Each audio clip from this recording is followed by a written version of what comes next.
Hello and welcome to Dexter's classes. मैं हूं जसवी। Friends, आज के हम वीडियो में डिस्कस करेंगे कि भारत और जो आसियान के बीच में ये थर्ड यूथ संवाद हुआ है, यानी कि थर्ड डायलॉग हुआ है, इसी के ऊपर हम एनालिसिस करेंगे। हम ये भी देखेंगे कि जो भारत की एक्ट ईस्ट पॉलिसी है, क्योंकि इससे पहले भारत की थी लुक ईस्ट पॉलिसी जो 1992 में लाई गई थी, तो लेकिन उसके बाद इसको वर्ष 2015 में एक्ट ईस्ट पॉलिसी कर दी गया है। तो अब यहाँ पर क्योंकि भारत का जो इस पॉलिसी के तहत ये कहना है कि देख तो हमने बहुत लिया, लेकिन अब वक्त है काम करने का इस रीजन के साथ, ताकि हम पूर्व के जितने भी कंट्रीज़ हैं, पूर्वी एशियाई जितने भी देश हैं, उनके साथ ज़्यादा से ज़्यादा कनेक्टिविटी को बढ़ावा दे सके। मैन पीपल टू पीपल कनेक्टिविटी को बढ़ावा दे, इस क्षेत्र में सिक्योरिटी को बढ़ावा दिया जाए और प्रॉस्पेरिटी को पर बल दिया जाए, ट्रेड पर बल दिया जाए। तो इसी उद्देश्य के लिए ये पॉलिसी लाई गई थी। तो उसी के ऊपर हम कंप्लीटली एनालिसिस करेंगे फ्रेंड्स, तो बने रहिएगा पूरे वीडियो में। वीडियो सुन आगे बढ़ें उससे पहले निवेदन है कि यदि चैनल सब्सक्राइब नहीं किया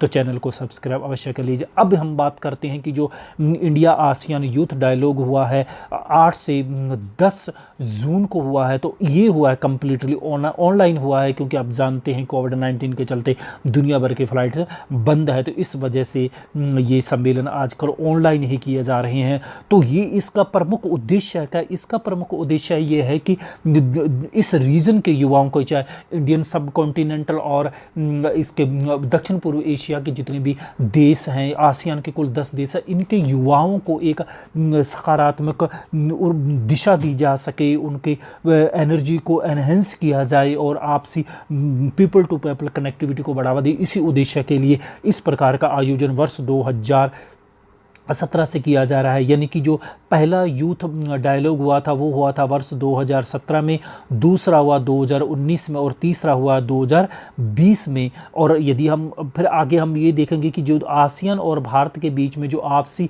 जो डायलॉग की हम बात करें वो हो रहा है वर्ष 2002 से, जिसको हम बोलते हैं ASEAN+1 के नाम से करते, तो उसको हम आगे बात करेंगे। लेकिन पहले आप यदि हम बात करें कि भारत और आसियान की युवा आबादी की बात करें, तो दोनों के बीच में जो आबादी है कुल भारत और आसियान देशों के बीच में वो 663 मिलियन की है। और यदि स्पेशली भारत की बात करें तो भारत दुनिया का सबसे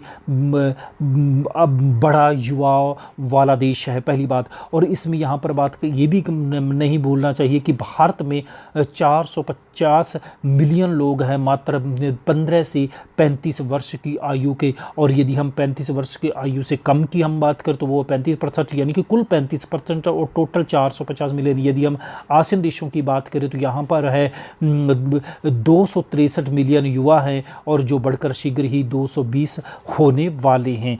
ये तो हुई युवाओं की। तो अब इसी के ही इन्हीं युवा एक बड़ी जो आबादी है दक्षिण पूर्व एशिया और दक्षिण एशिया के देशों की, यानी कि स्पेशली भारत और दक्षिण पूर्व एशिया की, तो इस युवाओं को एक सकारात्मक दिशा दी जाए, इस युवा एनर्जी को एक यानी कि इस एनर्जी को एनहेंस किया जाए सकारात्मक कार्यों के लिए। तो उसी के लिए एक इस प्रकार का चैनल डेवलप करना, ताकि इनका यूज सकारात्मक रूप से किया जा सके। क्योंकि देखिए, आप जानते होंगे कि जो एक मिडिल ईस्ट की यदि हम बात करें, यानी कि वैसे पश्चिम के लोग मिडिल ईस्ट बोलते हैं, लेकिन हम एशियाई लोग इसको पश्चिम एशिया बोलते हैं। जो आप ये जितने भी आप देख सकते हो, सीरिया बात करो, पैलेस्टाइन का रीजन की बात करो, लेबनान, यमन और आपके ईरान, इराक, तो इस रीजन की हम बात करो तो यहाँ पर आप जानते हो कि युवा है जो तो एक आबादी है वो एक दहशतगर्दी की तरफ है। लेकिन इस रीजन के अंदर ये है कि इस प्रकार की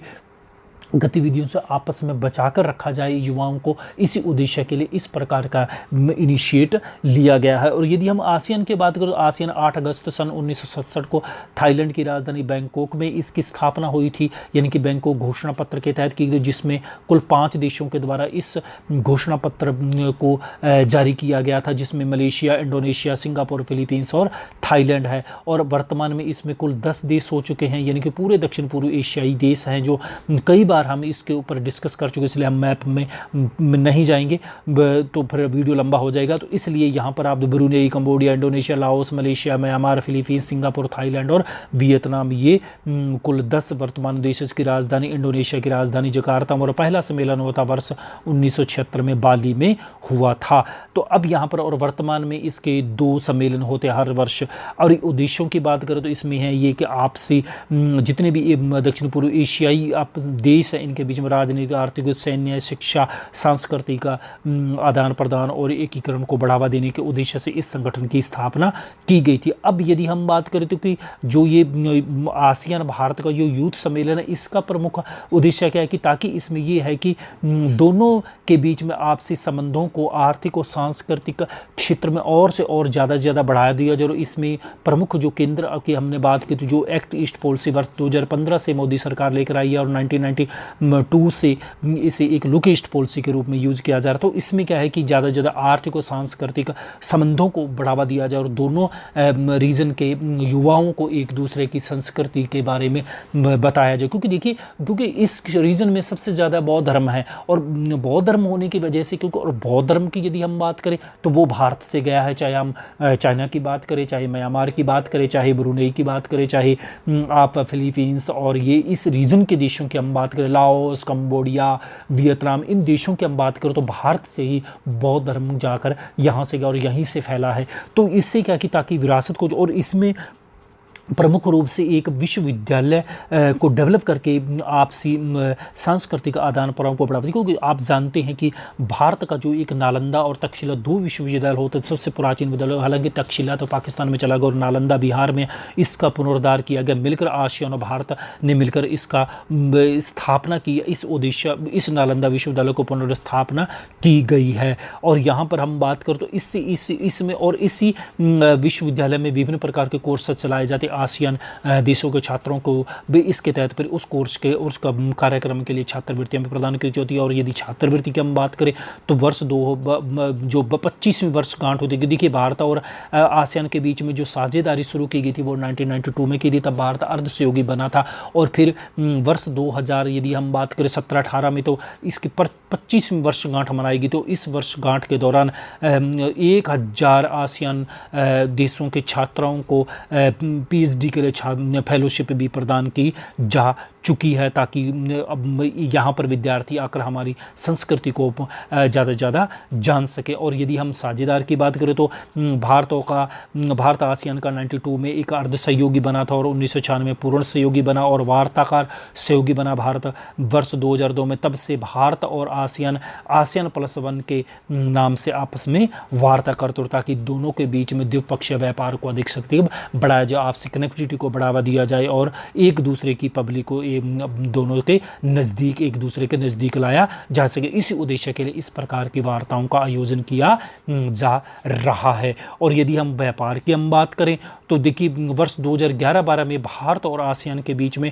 $80 बिलियन के आसपास व्यापार था और जो वर्ष 2015 में बढ़कर $100 बिलियन पहुंच गया। और यदि हम बात करें इसका आगे लक्ष्य है वर्ष 2022 तक $200 बिलियन के व्यापार का लक्ष्य रखा गया है। और वहीं हम चाइना की बात करें तो चाइना और आसियान के देशों के बीच में $400 बिलियन का व्यापार। और यदि हमने इस क्षेत्र से चाइना के प्रभाव को ख़त्म करना है, look east policy, act east policy को और ज़्यादा प्रभावी करना है और दक्षिण पूर्व एशिया के साथ और ज़्यादा नज़दीकी संबंधों को प्रगाढ़ करना है, तो भारत को व्यापार को भी और से ज़्यादा एनहेंस करना होगा। तो ये इसकी बात है यदि हम बात कर रही थी। तो फ्रेंड्स इतना ही था आज के वीडियो में। उम्मीद है कि वीडियो पसंद आएगा, पसंद आए तो लाइक कीजिएगा, शेयर कीजिएगा और कोई आपका सुझाव हो तो नीचे को कमेंट बॉक्स में दे सकते हो। वीडियो सुनने के लिए बहुत बहुत धन्यवाद।